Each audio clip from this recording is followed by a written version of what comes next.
Hello, you guys. This is my Screencast-O-Matic for my instructional unit. Um, so for mine, I picked two texts, one nonfiction, one fiction, both written by Mark Twain. One's called Cornpone Opinions, which is an essay he wrote on the human instinct to conform, and also The War Prayer, which is a short story by him that talks about the horrors of war and how it kind of illustrates that instinct to conform when it comes to humans. So one strength that I think I have in my instruction is that I do offer a couple of videos to like illustrate the concepts that we're learning in each lesson. Um, Also, for EL learners, I do offer with whatever exercise we're doing.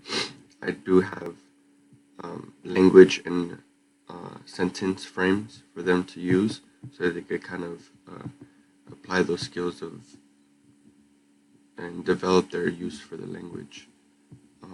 Also, let me see. For learning, yeah, see, so like right here, you can see check for learning. Have students answer the following question as their exit ticket. Oh, this one actually isn't that framed for the language and sentences, but that's the first lesson. When it comes to the other ones, right here. So this is more of a fill in the blank one. So it already has the concepts that they should be learning in the essay, and all they have to do is just fill in the blank. And based on the lesson, this is how you know as a teacher that they're getting the information down.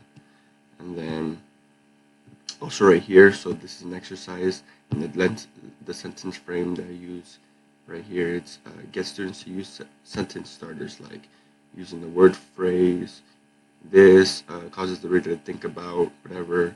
The way the author said this as a way of this made me think of, things like that, just to prompt the students to answer.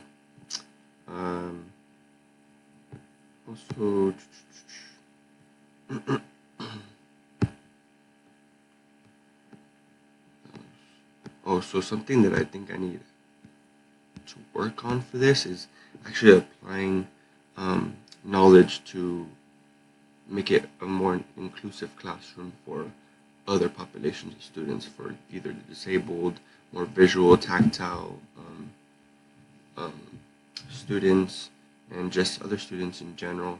I know I actually kind of focus a lot on the EL learners just because that's a more prominent population in class, but it doesn't mean that we have to disregard other students too. Um, Also, like, yeah, for more independent students as well. Um, I I think I could have expanded one of the lessons in that they have to look for other things while they're closely reading the text. But other than that, that's pretty much what I found.